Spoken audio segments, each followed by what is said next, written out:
بديفيد ديدا ዝተጻحፈ The Way of the Superior Man ዝተባሃለ መጽሓፍ ነፍሲ ወከፍ ወዲ ተባዕታይ ከንብቦ ዝግባእ መጽሓፍ ይበሃል ብዙሓት ናይ ደቂ ተባዕትዮ መጽሓፍ ኢሎም ይገልጽዎ ሓደ ወዲ ተባዕታይ ብሓቂ ሰብኣይ ንምዃን እንታይ የድልዮ ኣብዛ ህይወት እዚኣ ክርድኦን ብግዚኡ ክፈልጦን ዘለዎ ነገር እንታይ እዩ እዚ መጽሓፍ ንኹሉ ነገር ጠቕሊሉ ሒዝዎ ይርከብ ካብ ዕላማኡ ጀሚሩ ክሳብ ርክባቱ ክሳብ ናይ ፍቕሪ ህይወቱን ንኹሉ ነገር ከመይ ክቆጻጸሮ ከም ዘለዎ በዚ ውሽጢ ሓሊፉ ድማ ከመይ ገይሩ ዘ ሱፔሪየር ማን ክኸውን ከም ዝኽእል የርኢ ሱፔሪየር ማለት ላዕለዋይ ወይ ዓብላሊ ማለት እዩ ስለዚ ላዕለዋይ ሰብኣይ ከመይ ክኸውን ከም ዝኽእል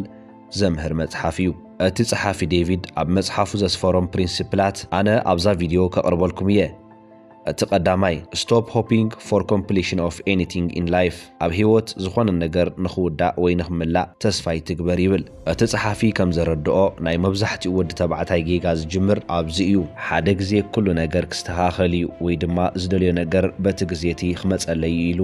ምሕሳብ ይጅምር ክሳብ 40 ዓመተይ ብዝኾነ መንገዲ እንተደኣ ጽዒረ ካብ 40 ዓመተይ ንድሓር ክዓርፍየ ወይ ድማ ኣብ 50ታተይ ብሰላም ጥሮታ ክወጽየ ሕዚ እንተተሸገርኩ ድሓር ግን ዕረፍተይ ክመጽእ ይብል ካሊእ ድማ ኣብ ኣእምሮኡ ሰበይተይ ሓደ ግዜ ኮምፕሌን ምግባር ክተቋርጽ እያ ሓደ ግዜ ክትርድአኒ እያ ይብል ካሊእ እውን ይመጽእ እሞ ሕዚ ዘይደልዮ ስራሕ ዝሰርሕ ዘለኹ ንመጻኢ ዝደልዮ ህይወተይ ንምንባር እዩ ይብል እታ መጻኢ እትበሃል ነገር እትመጽእ ይመስሎ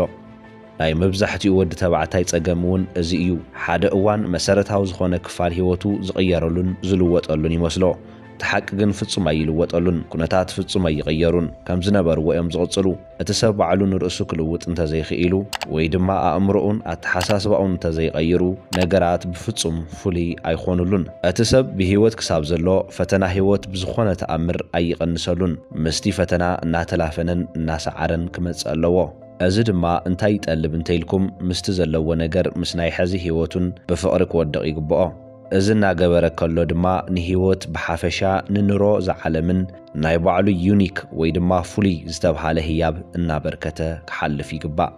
እቲ ካልኣይ ፕሪንሲፕል live as if your father were dead እዚ ማለት ኣቦኻ ከም ዝሞተካ ኮይንካ ንበር ማለት እዩ ሓደ ወዲ ናብኡ ብጣዕሚ ከፍቅሮ ይግባእ ነገር ግን ካብ ናይ ኣቦኡ ትጽቢት ማለት ኣቦኡ ካብኡ ዝጽበዮም ነገርን ካብ ናይ ኣቦኡ ነቐፌታን ርሑቕን ዝጸረየን ክኸውን ኣለዎ በዚ መንገዲ ምስ ዝኸውን ጥራይ እዩ እቲ ሰብ ናጻ ዝበሃል ሰብ ዝኸውን እዚ ማለት ግን ናቦኹም ጽልእዎ ማለት ኣይኮነን ወይ ድማ ካብ ኣቦኹም ክትሃድሙለኩም ማለት ኣይኮነን ነገር ግን ኣቦኹም ሰብኣይ ከም ዝኾነ ንስኹም እውን ብናይ በዓልኩም መንገዲ